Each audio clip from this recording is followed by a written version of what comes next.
I wouldn't like to say goodbye without talking about, at the School of Transmutation, whose founder is Gibran Hanna. We work mostly with the orb phenomenon. We are investigators, we've taken thousands of photographs, and we are in an embryonic phase, as we call it. We always talk about truth and experience, although no one has the truth from my point of view, but we can talk about our experiences.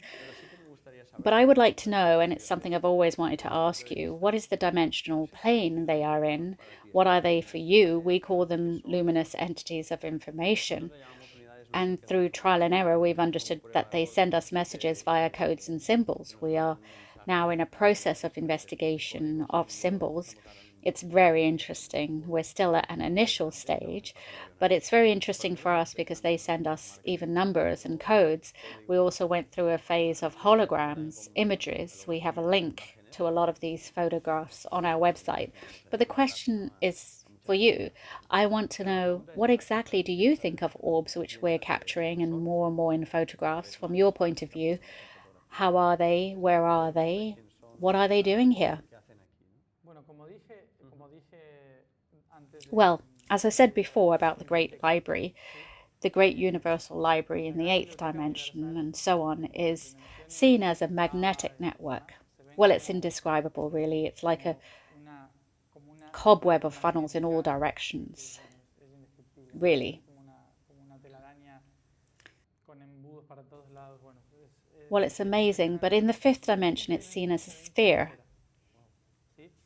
We have a book that opens and has our pages, all the writing, and in the fifth dimension, it's seen as spheres.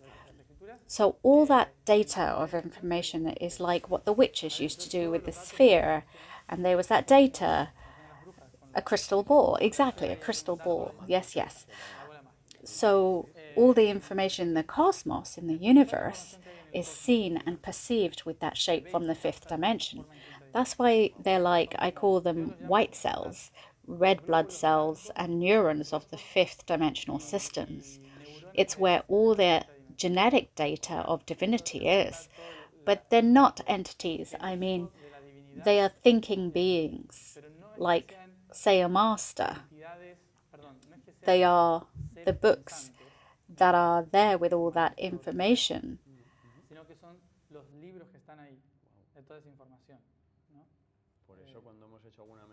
That's why when we did some particular meditation using trial and error, as I told you, we could speak from experience here. When we asked for something, it was manifested. And we have to understand that it's hard to explain this with our rational mind.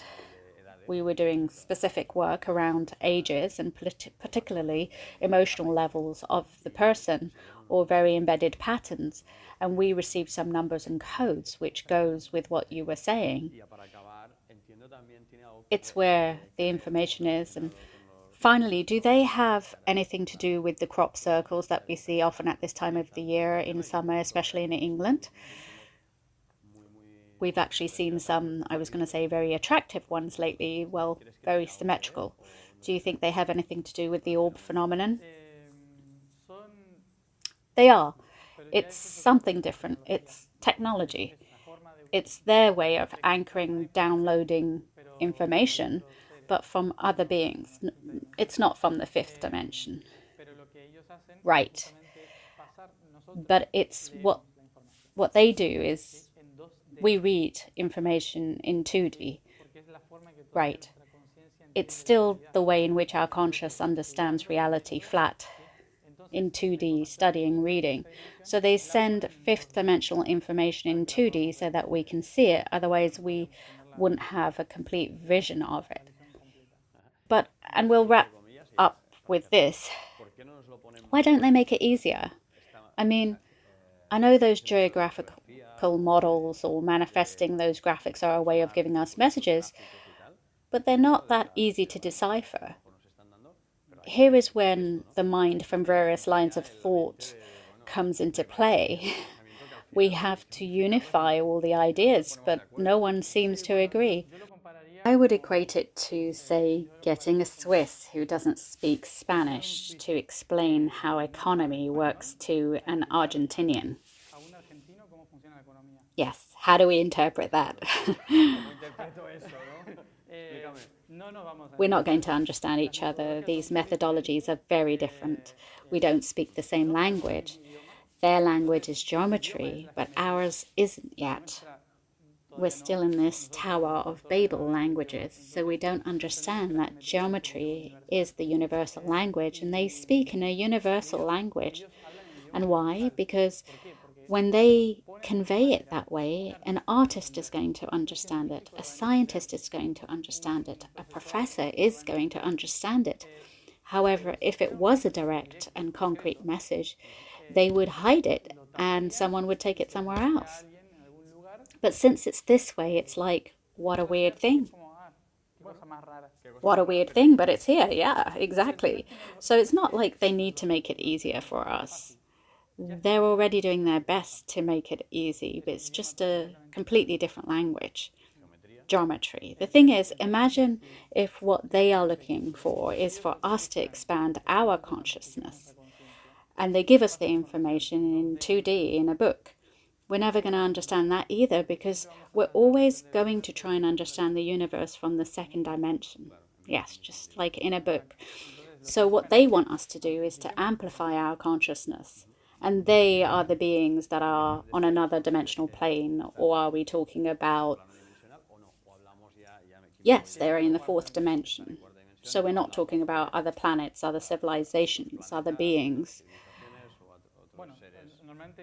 Actually, beings from other planets usually travel in the fourth dimension. We travel in the third dimension. That's why we need plans, the underground, cars, etc. They travel using time. Time. Yes, through time, through a bending of time. That's how they travel. So when it comes to space, they can be in either one place or the other. They don't even need space. They don't. Linking what you're talking about now, I think it was a Brazilian channeler who said that from the 20th of July 2019, there are going to be more UFO sightings. Chico Xavier. He was talking about this. What do you think of it? He was used to talking about, he talked about an end date, data limit, which was the 20th of July. So that's gone by and there are no aliens. But the other day I was explaining this regarding the topic. When one says a due date, we, the new generations, are very used to Hollywood. We grew up with movies, and when we get bored of if a video lasts more than 3 minutes, if you think of it, at the beginning, the basis of our philosophical Judaic was doubtful. Thinking, is it really like this? Maybe, it might be, always asking questions. And that took someone hours. They might spend hours thinking of something, deciphering what may be a silly little thing, but it took them a long time. Nowadays, everything is fast. I want it right away. So when they talk about a due date and they give a specific day, it's like, if it didn't happen that day, it means it was a lie.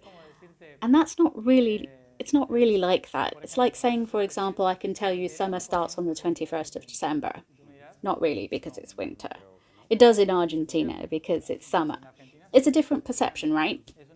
From where I am, that date is a due date. It's summer for me and it's winter for you.